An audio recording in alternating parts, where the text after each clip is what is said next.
household is different. Is it different for you? And this question is to you all too, audience, between grade levels, like K through second, teaching them to have a voice than it is third through fifth? Or is it different because teaching your son how to have a voice versus teaching your daughter how to have a voice? Is there a difference in there? So for me personally, I don't think it's a difference in terms of gender more so than it is in terms of personality. So with my children, they have two totally different personalities. My son, he is very bold, he is very assertive, he is very confident in what he says and how he says it. Versus my daughter, she's very compassionate. She thinks about others' feelings. She's not as vocal.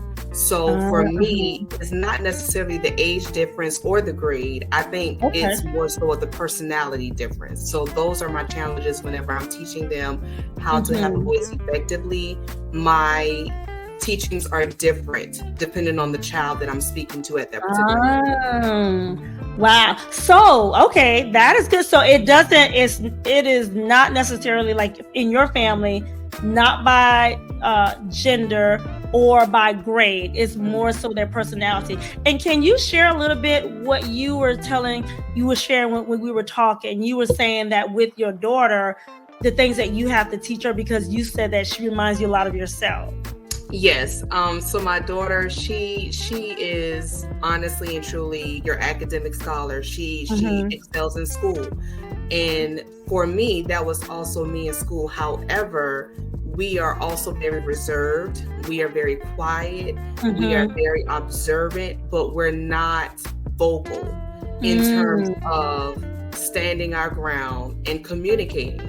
So for me, that was something that I really struggled with as an adult. Whenever I went off to college, whenever I, started corporate America, that was something that I had to learn and grow within. And I had to pray about, because I would be in meeting rooms, I would be in boardrooms, and I didn't know how to advocate for myself. I didn't know how to navigate those communications. I didn't know how to, have those conversations with senior leadership and so on and so forth.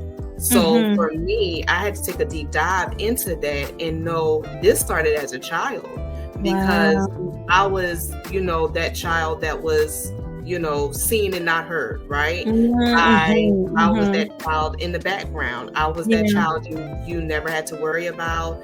I was that child, you told me to do something and I did it. I didn't question. I didn't think twice about it.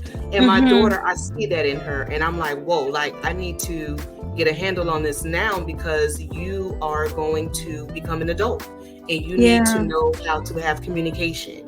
You need to know how to communicate effectively.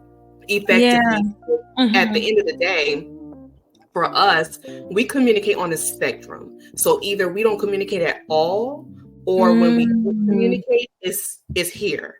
And it shouldn't be here. And the reason why we communicate like that is because we don't know how to. Well, I didn't know how to communicate. Right. So if I'm talking about something, I didn't know how to have a decent conversation. It was either I'm saying nothing at all, or I'm yelling and screaming. And that's very extreme. And that comes from not being taught how to communicate. Wow. So for me, I don't have to teach my son how to communicate, because he knows how to come to me confidently and say, Mommy, I don't like that. Mommy, I didn't like how you said that to me. Mommy, can we have a discussion? Like, he's only 7 and he knows how to have those conversations. And I say that he gets that from his dad, because his dad is a very effective communicator.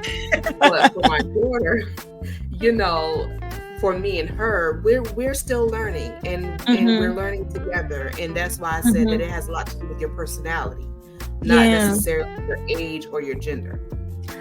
Well, hats off to you, Ashley, baby girl, because you just communicated really well just now.